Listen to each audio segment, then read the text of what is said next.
Bila buat patung lembu tadi, biasalah patung lembu buat daripada emas besar pula.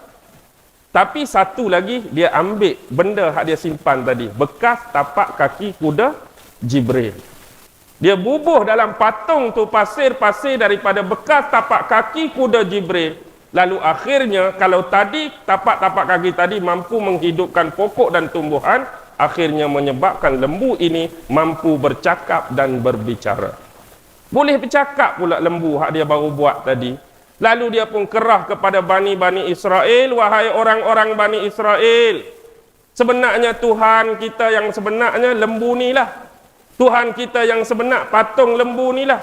Jadi kalau kamu nak tanya apa-apa, nak cakap apa-apa, tanyalah lembu ni. Bukit Tursina. Bukit Tursina, apa sejarah Mesir berkaitan dengan Dajjal? Sejarah Mesir yang berkaitan dengan Dajjal cukup mudah. Dajjal pernah dihalau oleh Nabi Musa di bumi ini. Nabi Musa pernah halau Dajjal di bumi ini. Kembali kita ke zaman pemerintahan Fir'aun. Zaman pemerintahan Fir'aun di bumi Mesir. Zaman Nabi Yusuf sebelum Nabi Musa pun bumi Mesir. Tapi hakikatnya bila Al-Quran menceritakan kisah-kisah hidup Nabi Yusuf, daripada surah Yusuf ayat 1 sampai ayat 110, satu perkataan Fir'aun pun tak keluar dalam kisah Nabi Yusuf. Pasal apa? Nabi Musa di Mesir memang Fir'aun. Nabi Yusuf di Mesir, mana Fir'aunnya? Daripada ayat pertama sampai ayat 110 surah Yusuf tak bertemu pun kalimah Fir'aun. Zaman Nabi Yusuf duduk di Mesir. Pi mana Fir'aun? Kerana zaman itu bukan zaman Fir'aun, dia tergendala sebentar. Kerana kerajaan dan pemerintah Fir'aun mula dirampas pada zaman pemerintahan Maharaja Hyksos. Bila Maharaja Hyksos memerintah, keturunan-keturunan dia ini memerintah. Sebab tu Al-Quran menggunakan kalimah Al-Aziz, bukan Fir'aun. Zaman Nabi Musa bukan Fir'aun perintah, zaman Nabi Yusuf bukan Fir'aun perintah Mesir, tapi Maharaja Hyksos. Sebab tu dia guna Al-Aziz. Dan siapa yang ambil Nabi Yusuf sebagai anak angkat? Yang ambil Nabi Yusuf sebagai anak angkat, dalam riwayat menyebut nama dia Futifar. Futifar ni bertindak jawatan dia pada waktu tu sebagai KPN di Mesir. Apa dia KPN? Ketua Polis Negara Mesir. Futifar ni KPM Mesir, Ketua Polis Mesir. Isteri dia ni lah yang nama Zulaikha tu. Jadi Raja Mesir tu hak lain, Maharaja Hyksos. Maharaja Mesir tu kisah sambungan seterusnya. Bila Nabi Musa terfitnah, bila Nabi Musa terpedaya dengan rayuan wanita ni, yang disalahkan Nabi Yusuf tadi, dia masuk penjara. Bila masuk penjara, ada satu ketika Raja Mesir ni, Maharaja Hyksos ni, dia bermimpi. Jadi yang takbir mimpi Raja Mesir pada waktu tersebut siapa? Nabi Yusuf lah takbir. Bila betul takbir dia diangkat menjadi Menteri Keuangan yang menjaga perbendaharaan kerajaan Mesir. Itulah kisah dia. Okey, kembali semula. Kisah Nabi Musa. Nabi Musa dah zaman Fir'aun balik perintah. Dulu awal-awal Fir'aun berhenti sekerat, zaman Nabi Yusuf tak ada, dia sambung balik, dia menang balik. Jadi zaman Nabi Musa dah ada Fir'aun balik. Pendekkan cerita, Nabi Musa ini membawa keluar kabilah-kabilah Bani Israel nak meninggalkan bumi Mesir. Sebab dia nak pi satu sasaran, tempat yang dijanjikan oleh Allah, bumi yang dijanjikan oleh Allah, iaitu bumi Palestin. Memang asal bumi Palestin Allah janji untuk Nabi Musa dan Bani Israel. Dan mereka layak pada waktu tersebut digelar sebagai Asy-Sya'bul Mukhtar, bangsa-bangsa pemuda-pemuda pilihan Allah. Lalu malam tersebut dengan menipu daya wanita-wanita yang bekerja dalam istana Fir'aun, orang-orang perempuan Bani Israel ini meminjam perkakasan-perkakasan dan barang-barang kemas daripada istana Fir'aun. Kononnya malam ini kita akan adakan keramaian dan upacara. Jadi nak buat perayaan, nak buat keramaian, pinjamlah gelang, pinjam apa. Jadi rupa-rupanya pinjam gelang, pinjam apa semua, melarikan diri dengan Nabi Musa. Sehingga terjadilah peristiwa ringkas cerita pembelahan Laut Merah. Jadi bila selamat Nabi Musa sampai ke seberang sana, di terusan Teluk Suez tu, jadi Fir'aun baru mari. Bila baru mari, lalu Allah tenggelamkan Fir'aun dengan tentera-tentera dia, mati berkubur dalam Laut Merah.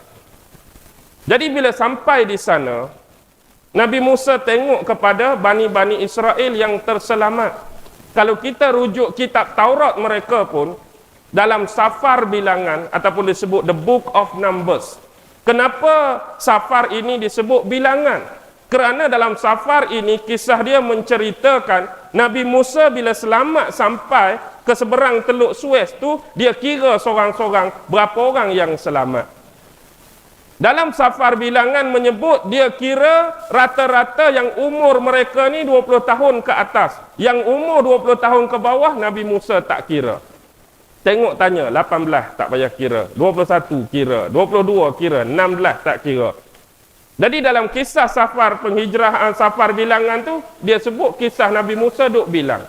Hakikatnya Safar dalam Taurat sebut jumlah yang terselamat bersama Nabi Musa ialah 603,550 orang. 603,550 orang. Jumlah yang besar, jumlah yang ramai. Lalu nak menuju ke bumi Palestin. Bila sampai satu tahap di satu kawasan, ringkas cerita datanglah malaikat Jibril. Dalam keadaan rupa seorang lelaki menunggang seekor kuda putih. Jadi ada seseorang yang termasuk di kalangan pengikut Nabi Musa ni duk perhati kepada lelaki ni. Lelaki itu bukan orang lain, iaitu malaikat Jibril yang bukan menyamarlah, merupakan diri jadi orang biasa naik kuda putih. Nak sampaikan perintah Allah, wahyu Allah pada Nabi Musa. Allah minta Nabi Musa naik atas bukit Tursina bermunajat pada Allah. Jadi dia tengok langkahan-langkahan kaki kuda Jibril tu, setiap kali kaki kuda Jibril tu pijak tapak tumbuh pokok, tumbuh tumbuhan. Tak kena tapak kaki kuda, tumbuh pokok. Tak kena kaki kuda, tumbuh tumbuhan. Jadi dia pun secara senyap-senyap, lepas Jibril berlalu, lepas Nabi Musa berlalu, dia pi ambil pasir bekas-bekas tapak kaki kuda Jibril, dia simpang dalam bekas dia simpan dalam uncang dia. Dia nak guna di satu masa pasir bekas tapak kaki kuda Jibril tadi. Lalu Nabi Musa pun menyampaikan amanah. Oh, isyak dah kah? Isyak dah? Oh, baru duk tak habis mana lagi cerita ni. Baik, tak apa. Kuliah last, biasalah tak? Tak apa balik lambat kan? Okey. Baik. Bila sampai di situ, Nabi Musa mula menyampaikan amanat. Iaitu sepanjang Nabi Musa nak naik Bukit Tursina, sepanjang Nabi Musa nak bermunajat pada Allah ni, dia bagi pesanan untuk jaga Bani Israel sepanjang dia tinggal ni kepada abang dia. Siapa abang Nabi Musa? Nabi Harun alaihissalam. Harun, kamulah yang akan jaga Bani Israel sepanjang aku naik ke Bukit Tursina. Jadi dengan ringkas cerita, naiklah Nabi Musa ke Bukit Tursina. Berapa malam yang dijanjikan oleh Nabi Musa? Berapa malam dia nak naik ni? Berapa hari yang dia nak naik? 30 hari ke 40 hari? Setengah riwayat kata 30, setengah riwayat kata 40. Tak apalah, mana-mana pun. Yang penting 30 ke 40, itulah nombor genap. Tetapi akibatnya, bila berada bersama dengan geng-geng Bani Israel ni, seorang tadi hak ambil pasir tadi mula buat onar. Dia kata apa? Dia kata, wahai perempuan-perempuan Bani Israel, sesungguhnya bersama kamu sekarang ni ada barang-barang kemas. Yang kamu tu tipu, kata nak hari raya, kata nak keramaian, kata ada nak buat apa, yang kamu tipu daripada istana-istana Fir'aun. Tu hak orang lain tu. Jadi apa hukum dia? Dia duk main belit lagu tu lah mula-mulanya. Dia nak tipu. Jadi bila tak dapat bagi jawapan, tanya kepada Nabi Harun. Nabi Harun pun tak dapat bagi jawapan. Nabi Harun kata, kita tunggu keputusan yang nak dibuat oleh Nabi Musa bila dia turun nanti. Lalu lelaki tadi bagi cadangan. Dia kata apa? Dia kata kalau macam tu, tanggalkan semua perhiasan dan perkakasan tadi, kita kumpulkan setempat. Jadi kita akan gali lubang dalam-dalam, ambil semua barang-barang tadi, kambuh, letak dalam lubang sementara. Bila Nabi Musa turun, kita tanya, apa hukum ambil barang-barang ni? Kalau Nabi Musa kata boleh, kita gali balik, bagi balik. Kalau Nabi Musa kata tak boleh, biar duduk dalam lubang ni. Jadi dia pun kumpul-kumpul semua, gali lubang, letaklah barang tu dalam lubang. Jadi akibatnya, bila Nabi Musa terlewat dua malam. Kalau kita ambil yang 30, malam ke-32 pun tak turun lagi. Kalau ambil 40, hari yang ke-42 pun tak turun. Bila terlewat 2 malam, inilah dalil yang kuat, hujah yang kuat yang digunakan oleh lelaki ini. Dia mula nak mengkhianati Bani Israel. Nabi Musa janji 30, Nabi Musa janji 40, hari yang ke-41, 42 pun dia tak turun lagi. Dia bohong kita dah ni. Dia tipu kita dah ni. Nabi Musa dah mengkhianati kita. Kita duk tunggu sini dia, tapi dia tak mau turun-turun. Jadi malam tu bila semua orang leka dah terlena tidur, dia pergi gali balik lubang hak ditimbus barang-barang kemas tadi. Lalu dia ambil dan dikerahkan beberapa orang pengikut dia, dia leburkan. Dia leburkan barang-barang emas tadi lalu membentuk seekor sapi yang besar. Inilah disebut surah Al-Baqarah dalam Quran tu. Surah Baqarah betul lembu hak ambil ekor lembu tu, tapi ni pun lembu juga. Tapi bukan merujuk kepada nama betul Al-Baqarah tu. Al-Baqarah tu lembu hak nak ambil ekor dia nak pergi bedai mayat hak mati kena bunuh tu.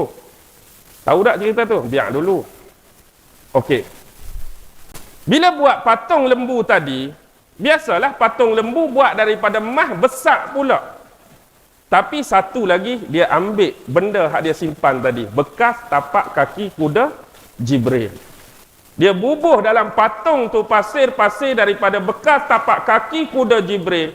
Lalu akhirnya, kalau tadi tapak-tapak kaki tadi mampu menghidupkan pokok dan tumbuhan, akhirnya menyebabkan lembu ini mampu bercakap dan berbicara. Boleh bercakap pula lembu hak dia baru buat tadi. Lalu dia pun kerah kepada Bani Israel, wahai orang-orang Bani Israel, sebenarnya Tuhan kita yang sebenarnya lembu ni lah. Tuhan kita yang sebenar patung lembu ni lah. Jadi kalau kamu nak tanya apa-apa, nak cakap apa-apa, tanyalah lembu ni. Jadi bila bercakap, lembu tu boleh bercakap, oh, hak kena tu kagum lah. Ui, betul ni Tuhan kita ni. Kita tanya soalan, dia jawab. Kita tanya soalan, dia jawab. Lalu bila duk jawab ni, dia tambah pula. Lihatlah yang sebenar. Siapa yang tertipu, siapa yang terpedaya. Nabi Musa, padahal Tuhan kita duduk sini. Nabi Musa nak pergi cari Tuhan kita atas bukit. Entah dia pun tersesat 40 hari cari Tuhan. Tak jumpa-jumpa juga. Tak turun-turun pula tu. Janji nak cari Tuhan, janji nak jumpa Tuhan 30 hari, 40 hari. Sampai ke malam ni tak turun-turun. Ni Tuhan duduk sini sebenarnya. Dia duduk buat onah, dia duduk tipu. Jadi sebahagian besar dah terpedaya. Akhirnya Nabi, siapa tinggal tadi? Nabi Harun duk pujuk, Nabi Harun duk seru, Nabi Harun duk dakwah. Supaya kembali ke pangkal jalan, kembali kepada Allah. Jangan tertipu dan terpedaya dengan patung ni. Masih ada juga yang mengikut lelaki tersebut. Dan bila Nabi Musa turun membawa luh-luh Taurat yang baru dia terima daripada Allah, maka dia tengok keadaan tersebut, dia geram. Bila Nabi Musa geram, dikhabarkan dalam kitab-kitab sampai dia tarik janggut Nabi Harun, tarik rambut Nabi Harun. Pasal apa? Tak jaga Bani Israel elok-elok sampai berlaku perkara sedemikian. Lalu Nabi Musa ambil patung lembu tadi, dia bakar, dia hancurkan, dia leburkan, kemudian dia buang di mana tempat tadi Firaun tu? Di sungai Nil, di Teluk Suez. Kemudian dia halau lelaki tersebut daripada kumpulan dia. Dan inilah kisah penghalauan pertama, kisah pengusiran pertama. Seorang lelaki yang diberi gelaran Samiri. Inilah Samiri. Nabi dan Rasul Musa, nama Samiri pun Musa juga. Takdir sama. Hatu Musa Nabi Allah, ni Musa Samiri. Kenapa Samiri? Sebab dia berasal dari negeri Samarra, Iraq. Dia berasal dari negeri Samarrah, Iraq. Jadi gelaran dia Musa As-Samiri. Jadi dia dihalau oleh Nabi Musa, dan dia membawa pengikut-pengikut yang dah terpedaya dengan dia. Jumlah bukan sedikit, jumlah yang agak ramai. Jadi bila dia keluar daripada negara ni, dia mula merantau. Dia mula mengembara, membawa pengikut dia dari satu tempat ke satu tempat, satu destinasi ke satu destinasi. Dan akhirnya hari ini dia menempati satu kawasan yang dia kira dia boleh melancarkan program, dia boleh melancarkan tentatif yang dia nak untuk menyempurnakan takdir dia sebagai seorang dajjal bagi seluruh umat manusia di atas dunia ini. Dan hari ini negara tersebut sinonim dikenali sebagai negara Uncle Sam. Kenapa disebut Uncle Sam? Uncle Sam tu sebab Musa Samiri. Musa Samiri tu S-A-M, Uncle Sam. Negara mana Uncle Sam? Amerika. Itulah negara Uncle Sam, Pak Cik Sam. Bukan Dr. Sam, saya anak Malaysia tu, doktor tu. Tu doktor, ni uncle, Pak Cik. Okey. Baik, itulah Dajjal sebenarnya. Dan dia membawa, sebelum sampai ke bumi Amerika, dia membawa satu tempat ke arah timur. Bila sampai di satu kawasan, di kawasan yang wujud pada waktu tersebut, yang dia nak cari manusia untuk ditipu, yang dia nak cari manusia untuk diperdaya, mestilah tamadun-tamadun yang sudah muncul. Mestilah tamadun-tamadun yang sudah hidup dan ada pada waktu tersebut. Dan yang terkenal kita mempelajari sejarah, antara tamadun-tamadun awal dunia ialah tamadun Babylon, tamadun Sumeria, tamadun Huangho, tamadun Indus. Bila dia sampai di kawasan tamadun Indus, siapa yang ada di tamadun Indus? Orang-orang. Lalu diperkenalkan ajaran baru ini, iaitu sang lembu. Dan hari ini jangan pelik kalaulah orang-orang di kawasan tamadun Indus begitu sinonim menyucikan dan memuliakan binatang ini. Faham ke tak ni? Kenapa tak ada binatang lain? Buat beruk ke, buat kera ke, labi-labi ke, penyu ke? Pasal apa mesti lembu? Sebab sejarah peradaban dunia sebelum zaman Nabi Musa lagi, memang orang-orang wasaniyah, orang-orang penyembah berhala ni memang menyembah patung lembu. Sebelum Nabi Musa lagi, kalau hak jenis geng-geng sembah berhala ni sembah patung lembu. Jadi tradisi ini diteruskan oleh Samiri dan dia singgah di satu tempat ke satu tempat membawa agenda ini. Membawa agenda ini.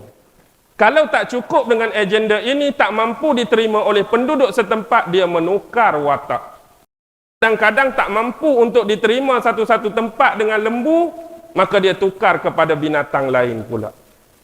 Dan hari ini dengan agama Hindu tak cukup dengan lembu. Dia buat apa? Ular tedung. Pi agama Buddha dia buat apa? Raja monyet, tahu raja monyet? Kisah raja monyet dalam agama Buddha. Monyet lah, ada binatang tu lah, ada binatang ni lah, macam-macam binatang. Dari sudut berhala-berhala atas nama binatang yang diwujudkan dan dimunculkan oleh Dajjal.